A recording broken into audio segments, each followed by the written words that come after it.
Crickets and clovers, welcome, welcome.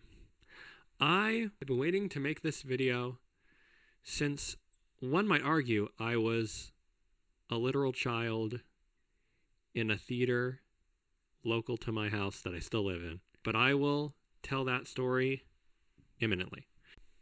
You know what? I tend to get sort of a roof put on my words whenever I am in a filmed setting. And this is no different. The past videos I filmed have been no different. I just get absolutely clogged when it comes to my words and a camera. But I'm being pushed forward by my love of one very specific thing that the thumbnail has already spoiled, hopefully. People love to say on the internet that we live in a multiverse. They also love to talk about all sorts of multiverses. The Spider-Verse, anyone? The Marvel-verse, anyone? I don't know what it's actually called. I forget. I have a love, and that love is of, whoa, rhymes, storytelling about alternate worlds to this one, or that are a little too familiar for comfort.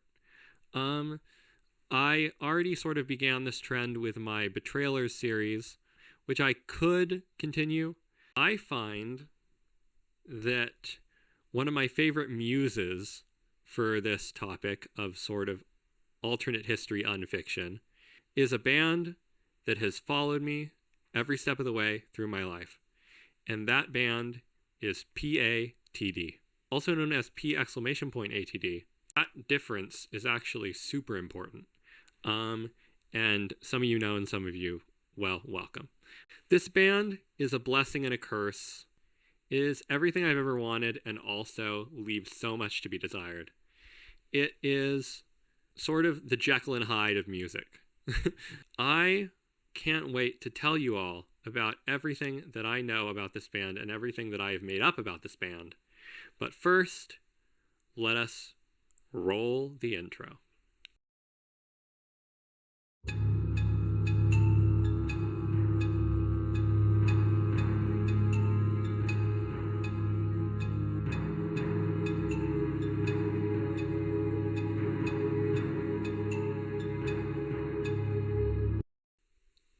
My history with Panic at the Disco begins at a little theater that might have been called Edwards Cinema near my home in Redacted, California. A lot of people love to bring up a few things about Panic at the Disco nowadays. One is strawberry and lemon infused fake lyrics for New Perspective. I've seen those comments. And another is that many Gen Zers discovered Panic by way of a little movie, I guess a pretty big movie, called The Smurfs. I was one of these children, and in fact, I was so deeply moved by the sonic quality of Ready to Go that I made my father take me to see the movie a second time. A second time. I feel like Mike Wazowski going, of my life. Of my life. They actually just changed me from that moment. I immediately knew that there was something sensorily aligning about their music, even if that was an era that is without one of the people in this world that I have the most respect for, Ryan Ross. Since then, my Panic at the Disco infatuation has flowered into all sorts of lovely things. It's the reason why I'm friends with a guy I know named Tyler, building the collection of trans men that follow me around. I just can't stop thinking about them. Oh, also, Peep the Outfit, which I'd like to think is a little bit inspired by It's Almost Halloween, It's Almost Halloween. There is just this thing about Panic's music, whether it be the lush soundscapes of Pretty Odd, or the eclectic clanging atmosphere of Vices and Virtues, or Fever sometimes. I'm not the biggest Fever head, though I do respect it as a piece of Panic history. There is always just something that sparks my mind like no other. Maybe they're just making music for people with schizoaffective disorder. I don't know. Maybe they're making music for people who have schizoaffective disorder and autism. But while I can't really answer why I feel high whenever I listen to Panic at the Disco, pre-2013 that is, I can say that there's one thing that irks me. We live in a very harsh timeline, speaking of timelines. Panic at the Disco should have released Cricket and Clover, and that will live with me forever. While I do love the idea of Cricket and Clover being the true masterpiece that Panic had in them, and that Ryan Ross had in him, I do want to focus on something a little different today, and that is my obsession with reimagining Panic at the Disco's third album in the context of Ryan Ross not leaving the band and everything somehow being equitable between them. I don't know how possible that was.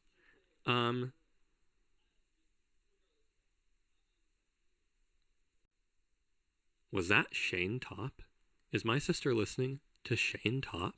I have reinvented Panic at the Disco's third album several times.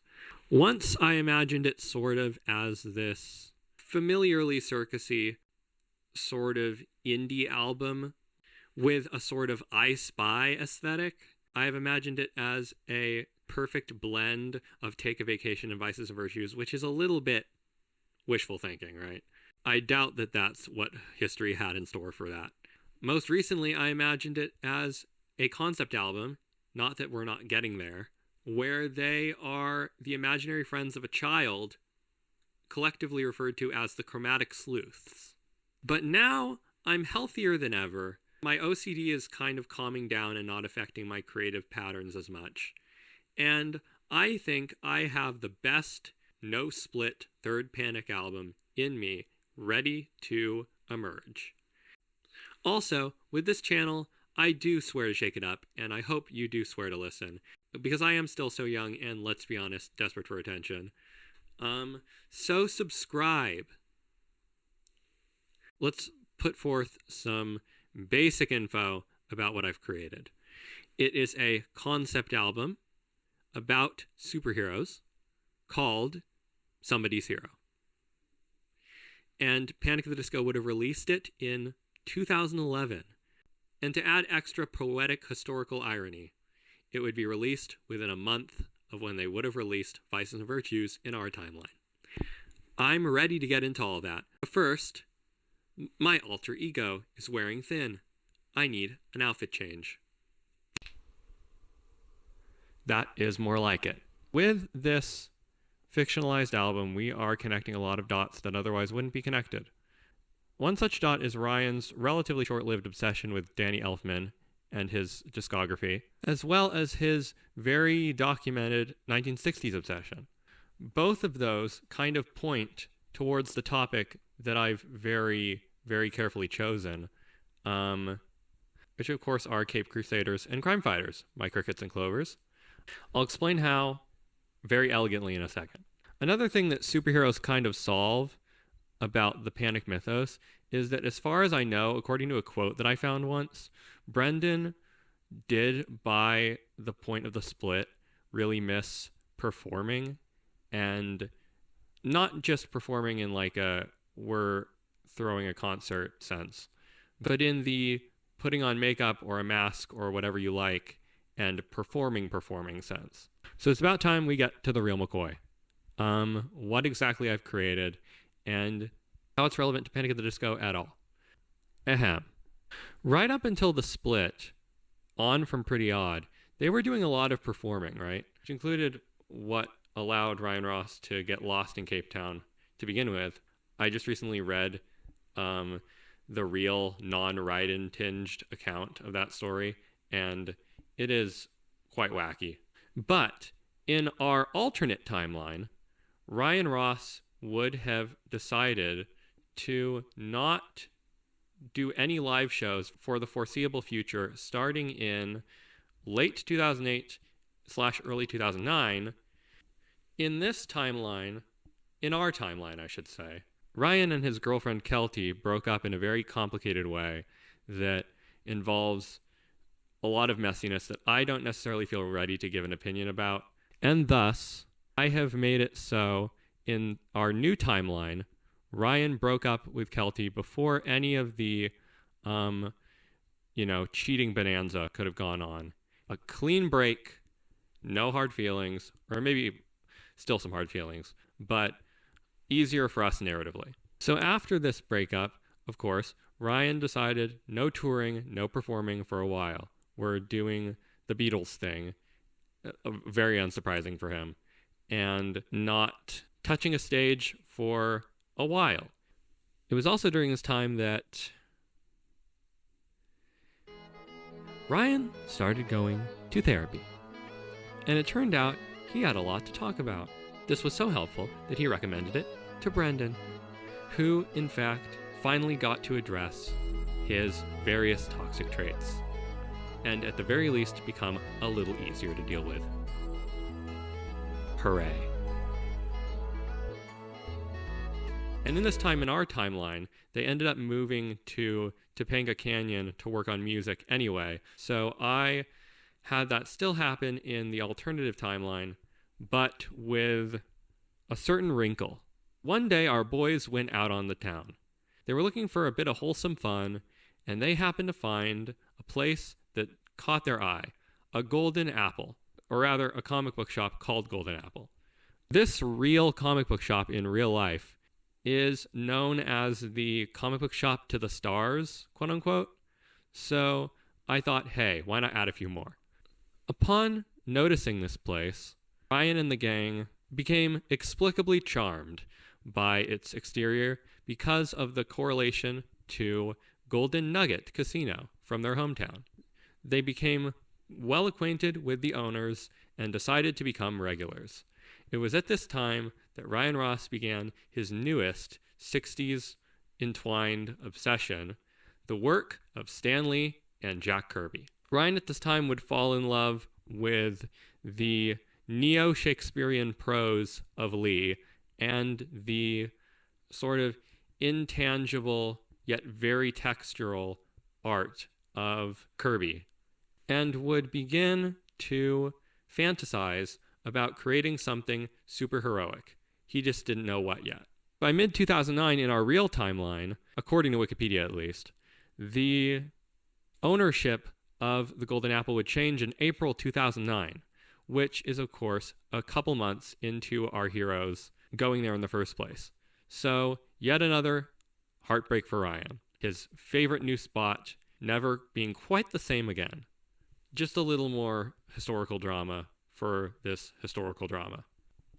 And thus, Ryan, Brendan, and the whole bunch continued to live on as geeks in the place's honor and go to San Diego Comic-Con 2009 in, I believe, July.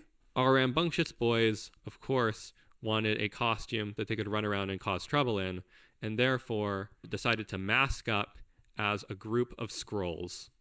Right about now, you should be picturing a bunch of very well documented by like Pretty Odd Fever on Tumblr or something, pictures, grainy photos of them hanging out at the convention, Brendan making all sorts of faces like he always does, Ryan looking unamused. It was at this event that Ryan and the gang went to see a panel by Marvel Comics addressing their next big comic event, Dark Reign. This event I already know a little bit about. It was a story dedicated to Norman Osborn, that, son of a gun, and his taking over of the Marvel Universe. This tale of rising villainy and all of the superheroes sort of just having to deal with him at his worst inspired Ryan to make the center of his superhero story that he'd been fiddling with for months a villain.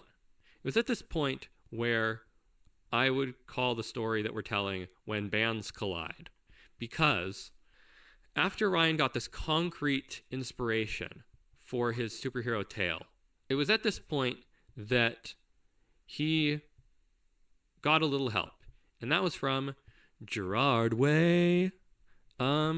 Gerard Way did not find it hard to leave the studio at this time, because I believe around this time they were working on a very tough transition between Conventional Weapons, an album that would never be, kind of, and Killjoys.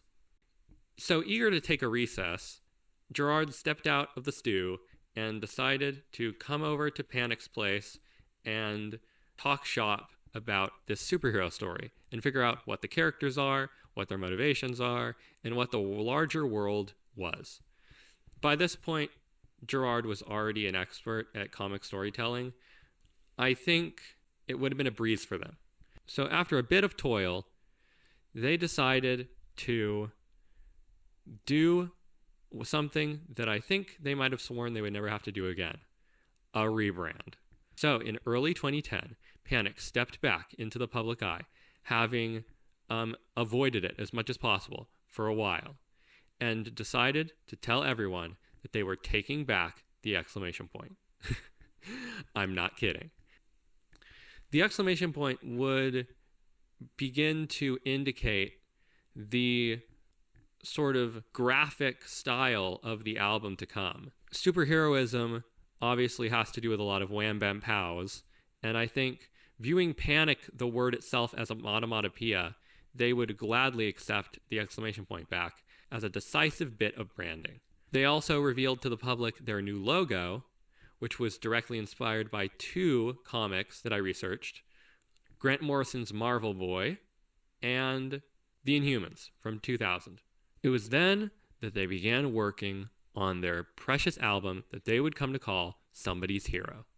Before we get into the storytelling of the album, what the track list is, what each song does for the story, etc., etc., etc., etc., I would like to address that I made this little fake stub of a Wikipedia page. So, we have released March 30th, 2011. Recorded August to December 2010. Studio, The Village, Los Angeles, California. The Village is an incredibly real studio that movie studios go to all the time to record their film scores. Given the fact that Ryan's Danny Elfman inspiration would be rearing its non-ugly head once again, this time in the form of being inspired by soundtracks like Batman Returns and Spider-Man 2, I thought it would be fitting for them to hop into that stew. I keep saying stew, especially since I believe the heavily whimsical Toy Story soundtrack score was recorded there. I think some of those instruments would be right at home on Somebody's Hero. Genre: rock, orchestral pop, chamber pop, pop rock, rock opera. Emphasis on rock opera, guys. I would also put a cappella if possible, because that's going to become relevant real soon. Remember, this is 2011. Length: 50 minutes and 52 seconds. This is a big one, folks. Label: Decay Dance, fueled by ramen. And producer: Rob Mathis. The legend is back. All right, time for yet another costume change. I'm kidding. Okay, time to discuss who these guys became for this album. Very much in a Sgt. Pepper's Lonely Hearts Club Band fashion. Okay, so all of these characters are going to be named after short stories that I discovered, because Panic around this time, or like long before, had a book club. And I feel as if they could very easily discover stories like The Monkey's Paw if they were to revive the book club around this time and delve deep into the short stories side of literature, which Ryan, I think, seems like a short stories guy. Take that how you will. So, first we have Brendan as Monkey Paw, a former supervillain with a giant mysterious glove and an eye patch. Remember that I called that glove mysterious, by the way. Ryan as Mr. Gaunt, a superheroic outcast whose face looks like that of a skeleton, or rather, red skull, but not red. Ryan, of course, would play a, poetic guy all up in his own solitude. I find that to be totally his brand. Also, Monkey Paw is very much Brendan's brand, because he'll get to make a bunch of maniacal faces and do a bunch of dramatic stuff on stage. Probably a little something like this. You know? We have Spencer as Spiderhead, an experiment with too many legs and stitches on his head, who emerges from the underground. Spencer wouldn't have to stand because he's drumming all the time, so I feel like this elaborate prop of his many, many legs would be fair play. Then we have John as Rawhead Rex, a mutant with massive dinosaur legs, achieved by way of an inflatable half-body suit on stage. Again, I feel like it wouldn't debilitate him that much, this weird little gag of him having giant feet, because he just needs his top half to go, bow, bow, bow, you know? Yeah, so that's our cast. Track list time. Okay, so track 1, What is Man But a Shadow Cast? Mind you, all of these songs are going to have titles that are very inspired by that sort of elaborate, comic booky, wherefore art thou kind of language that Stan Lee appropriated at the time, especially when he was writing for characters like the Silver Surfer. So yeah, What is Man But a Shadow Cast? Mr. Gaunt and Curio City are introduced in this song. Mr. Gaunt, of course, is a loner who protects Curio City, where an army of clock-themed soldiers have created a military occupation. These clock soldiers are no mistake, by the way, because marching clocks, anyone? Mentioned on 2 different Panic songs years apart. What's that about? These clock soldiers, by the way, run their operation out of a giant clock tower at the center of town that Mr. Gaunt broodingly watches over. Then we have track 2, Verily My Prey, where the god arrives. Full of the acapella I promised earlier, as well as choir-style Brendan vocals. This song addresses the giant wolf-like moon god from space who is slowly approaching their world, which is very much not Earth, by the way. You'll see that later. So just kind of imagine Brendan's voice going like, ooh, ooh, you know, and like really going for it with the whole like Dr. Octopus reveal kind of sound. Track 3, Thou Shalt Feign Gratitude. It is at this point that our hero, Mr. Gaunt, decides to assemble an anti-heroic team to combat the coming of this giant wolf. And over the course of the song, he approaches Rawhead Rex, who is sort of acquired by way of an encounter very similar to Luke Skywalker and the Rancor in Return of the Jedi, except if Luke had befriended the Rancor and got him on his team, which would have been nice. Track 4, From the Mantle He Came. This song is dedicated to the introduction of the complicated catacombs underneath Curio City, as well as its main inhabitant, Spiderhead. They recruit him, and they keep moving on. Track 5 is a single, everyone. Get excited, get excited. Bemuse and Shiver is the name. It is about them thinking that they have their team all together. But it turns out the fates would have it that they're missing one person. Mr. Gaunt's former arch nemesis, who has recently gone into hiding, Monkey Paw. This character, as played by Brendan, sings this song like it's a Disney villain song. Egads, you are the greatest, but you look miserable and malleable from here. Here's the latest, it is the future calling, wants me back. The time bomb is ticking, but my intro's just begun. Say hello to the gun that runs the show. Or maybe if Brendan did it, it would be more like, the gun that runs the show. I don't know if the vibrato came over.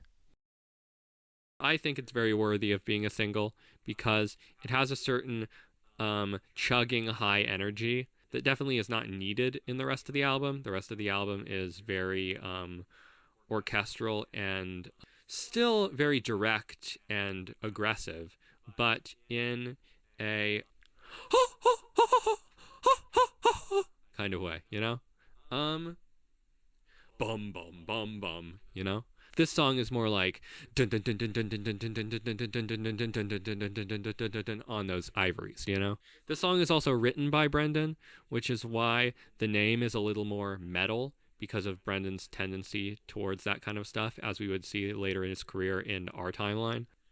Bemuse and Shiver. It just sounds a little more intense, name-wise, than the other ones, which are more Stan the Man-ish, you know?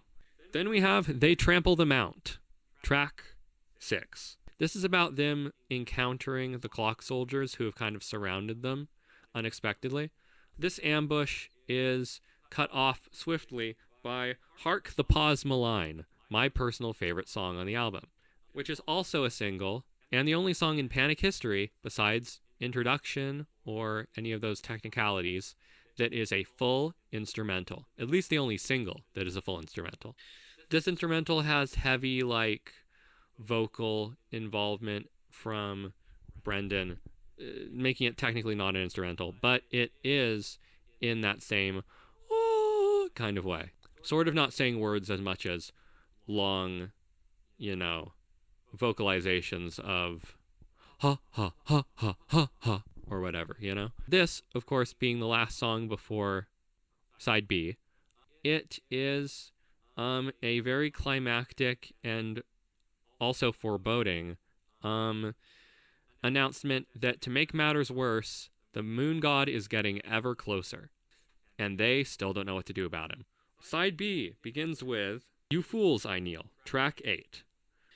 This is where they travel to a mountaintop on the outskirts of Curio City and receive priceless information from an old guru.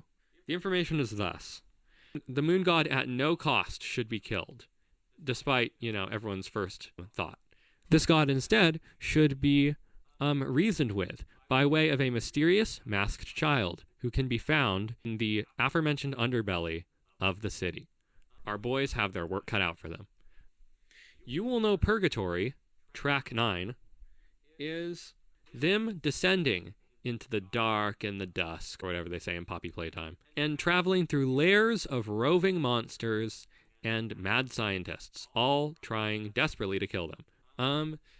Spiderhead leads the way as they go on this hacking and slashing adventure, which is covered more so in track 10, Cremate Your Opulent Doom, another song by Brendan that sounds freaking metal. This one has sort of a duality to it, which involves the first half of the song being them sort of immersed in the havoc of trying to survive in this bowel of the city, whereas the second half is full of light and love because they find this obscured beacon of hope, this masked child glowing in a giant test tube. Track 11 is We Behold Your Heel, Achilles, perhaps my favorite name. This is where the team presents the child to the god, hoping that some sort of magic will happen and the waxing and waning wolf can be swayed. Oh, also, I forgot to mention that wolves are also a motif in Panic's music. There's a lot of Panic's mythos rearing its non-ugly head. I've used that one already. It is towards the end of this song, which is a single, by the way, that the child is revealed to be, drumroll,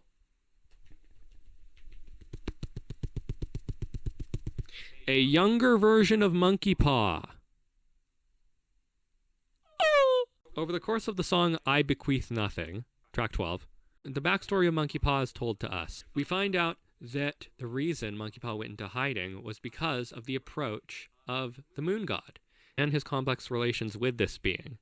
It is then that the older Monkey Paw begins to act on his own instincts, separate from what he's been told and what he knows is best for the team, and he goes to kill the moon god, simply for his own satisfaction.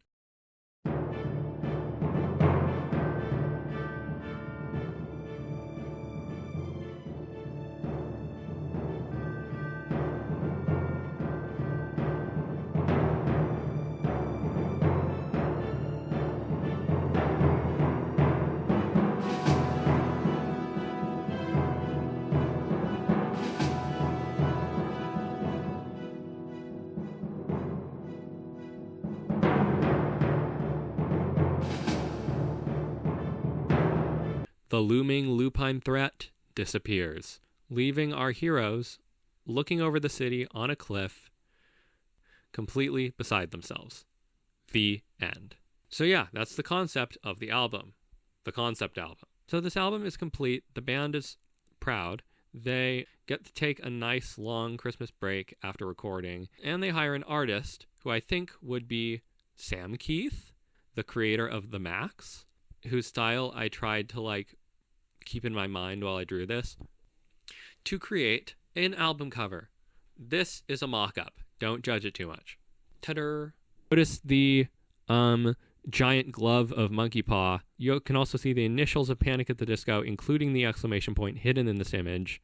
You can see the initials of the album Somebody's Hero hidden in the continents of the planet that is about to be flicked by Monkey Paw. It's all coming together, everyone. The band at this point, I believe, would start to view themselves as a concept band, more so than just a band that made a concept album. And they would start to deeply associate themselves with other acts that do the same thing. This results in them performing alongside the Mechanisms, who, if this reaches the right demographic, you will know. And Evelyn, who had their debut album not long before this. Mechanisms were also kind of, hot newcomers at that time. So there's even a chance that Panic could drive people to them and get them even more recognized. Who knows? Besides having a ton of fun associating themselves with other concept acts, to promote Somebody's Hero, they would end up releasing a film called Number Zero, a reference to the classic zero-issue concept from comic books. This 15-minute animated short film would be basically the overture, but for this album, only with a little more heavy lifting to do, given that this album has a overarching narrative already. This would be uploaded to the Fueled by Ramen and Panic at the Disco YouTube channels on July 21st, the same day as Comic-Con began for that year. Probably very intentionally. Possibly even ending the short film with a small Happy Comic-Con message? Happy nerding? I don't know. Lastly, we have Live in Gotham. Panic would have the absolute pleasure of getting to perform at Radio City Music Hall in summer of 2011. In this made-up timeline, I should always specify, and the resulting concert film would be called Live in Gotham because Gotham, of course, was originally just another way of referring to New York. They're in New York with the Radio City Music Hall, and Gotham is comic book reference 101, so again, it's all coming together. This concert film would also begin with a very cinematic monologue at the venue from Ryan, like before he goes out on the stage, talking about how it's almost his birthday and how, does anyone even care? And then Mr. Gaunt, his own character, starts talking to him and being like, "Let's find out, my friend." And then they go out on stage and cheers abound. And I think generally Panic at the Disco's reputation after this album would be very changed. There would always be those critics that they sung about on Fever, A, indifference, and B, disinterest, who love to make fun of them for literally everything. And some of those critics might have had a field day with the fact that they brought the exclamation point back so soon, and generally I think would call them something like a phoenix twice burned, to metaphorically refer to their double reinventions at this point. But yeah, besides those sons of guns, I think that the Panic brand would only be onwards and upwards from there, and this new geek status that they've acquired would begin to open the doors for them to do many different concepts in many different genres under the banner of this era of eras. And Panic would live happily ever after. We must reinvent love, reinvent love. Okay. So now I should thank you for watching. This is the video that I was most excited about making. I actually had a whole order for my first few videos, and I completely threw it away just because I really wanted to do this one. And I had already drawn a bunch of those drawings that you saw. And, I was pumped, I was amped, I was champed up. A reference to one of my favorite Jackbox games. Thank you all for watching, and oh my god, where is it?